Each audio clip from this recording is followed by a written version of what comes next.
ఏ విధంగా పయనిస్తుందో మనలో ఎవరికీ తెలియదు. అది మనకు తెలియకుండానే మన జీవన పయనం ముందుకు సాగిపోతుంది. మన గడువు తీరిపోయిన తర్వాత మళ్ళీ మట్టి గర్భంలో కలిసిపోతుంది. సింపుల్ అయిన జీవితం. ఈ జీవిత పరమార్థాన్ని గ్రహించినప్పుడు మనిషి తన బాధ్యతను నిర్వర్తించడం కోసం పండగల రూపంలో మనకొక శిక్షణ ఇవ్వడం జరుగుతుంది. ప్రతి పండగ కూడా అది ఏ రూపంలో అయినా, ముఖ్యంగా భారతదేశం లాంటి భిన్న సంస్కృతులు, భిన్న మతాలు, భిన్న సాంప్రదాయాలు ఉన్నటువంటి భారతదేశంలో ప్రతి అడుగడుగున, ప్రతిరోజు, ప్రతి క్షణం కూడా మనకు ఒక గుణపాఠాన్ని నేర్పించేటటువంటి సంఘటనలు మనకు ముందుకు సాగుతూ ఉంటాయి. ప్రతిరోజు పండగే మనకి.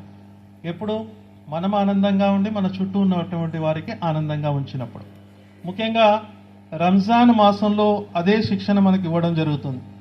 మనిషి జీవిత పరమార్థాన్ని తెలిపేటటువంటి అంతిమ దైవ గ్రంథం ఖురాన్ అవతరించినటువంటి మాసం. షహరు రంజాన్ అల్లజీ ఉన్జిల ఫీల్ ఖురాన్ హుదల్ లిన్నాస్. రంజాన్ మాసం పవిత్ర ఖురాన్ అవతరించింది. ఇది మానవులందరి కోసం అవతరించింది. ఇందులో సత్యాసత్యాలను, ధర్మాధర్మాలను మానవుడు అనుసరించినటువంటి మార్గాన్ని విశదపరచడం జరిగింది. ఆ మార్గాన్ని అనుసరించడం కోసం ఒక నెల రోజులు ఉపవాస దీక్షను తప్పనిసరిగా చేయబడింది. ఎందుకోసం అంటే యాయుహల్లజీన ఆమను కుతిబా అలైకుముస్ సియాము కమా కుతిబా అలల్లజీన మిన్ ఖబ్లికుం లాల్లకుం తత్తఖూన్ అనబడి. ఓ విశ్వసించిన మానవులారా, మీపై ఉపవాసం తప్పనిసరిగా చేయబడింది. ఏ విధంగానైతే మీకు పూర్వపు ప్రవక్తలను అనుసరించే వారిపై కూడా తప్పనిసరిగా చేయబడింది. కేవలం ముస్లిం సమాజంలో కాదండి, మన భారతదేశంలో ఉన్న ప్రతి వర్గంలో కూడా ఏదో ఒక రూపంలో, ఇందాక పెద్దలు చెప్పినట్టుగా, ఉపవాస దీక్షను పాటిస్తారు. ఉపవాసము అంటే ఉప అంటే దరి, వాసం అంటే నివాసం. ఎవరికి దగ్గరికి నివాసము అంటే మనల్ని సృష్టించిన సృష్టికర్తకు దగ్గరగా నివాసం. ఆ సృష్టించిన సృష్టికర్త కోరుతుందేంటి? ఏ మతంలో అయినా, ఏ గ్రంథంలో అయినా కోరుతుందేంటి? నువ్వు ఒక మంచి మనిషిగా జీవించు, నువ్వు ధర్మ మార్గంలో జీవించు, ప్రేమను పంచు. ఈ జీవితం ఒక పరీక్ష. అమ్మ కడుపులో ప్రారంభమవుతుంది. ఏడుస్తూ వస్తాం, ఒంటరిగా వస్తాం, వట్టి చేతులతో వస్తాం, ఒంటిపై బట్టలు కూడా లేకుండా వస్తాం.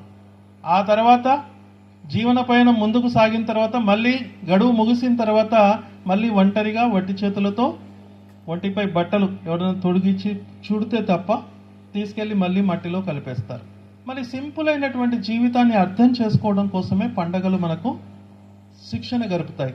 ఈ ఉపవాసాల వల్ల ముఖ్య ఉద్దేశం ఏంటంటే లాల్లకుం తత్తఖూన్, అంటే ఏ సృష్టికర్త అయితే నిన్ను సృష్టించాడో ఆయన ఒక ఉద్దేశం కోసం నిన్ను సృష్టించాడు.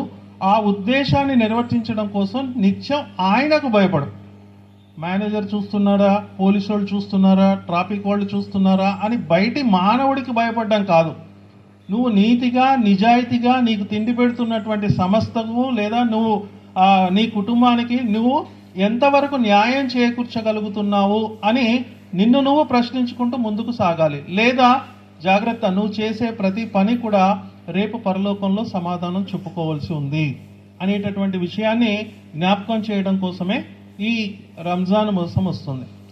ఇంతకు ముందు కూడా రంజాన్ తర్వాత మనం శ్రీరామనవమి కూడా చేసుకున్నాం. ఆ శ్రీరామనవమిని మనకు చెప్పేది ఏంటంటే జై శ్రీరామ్ అనటమే కాదు, ఆ రాముల్లో ఉన్న గుణగణాల్ని కూడా నీలో తెచ్చుకోవడానికి ప్రయత్నం చేయాలి.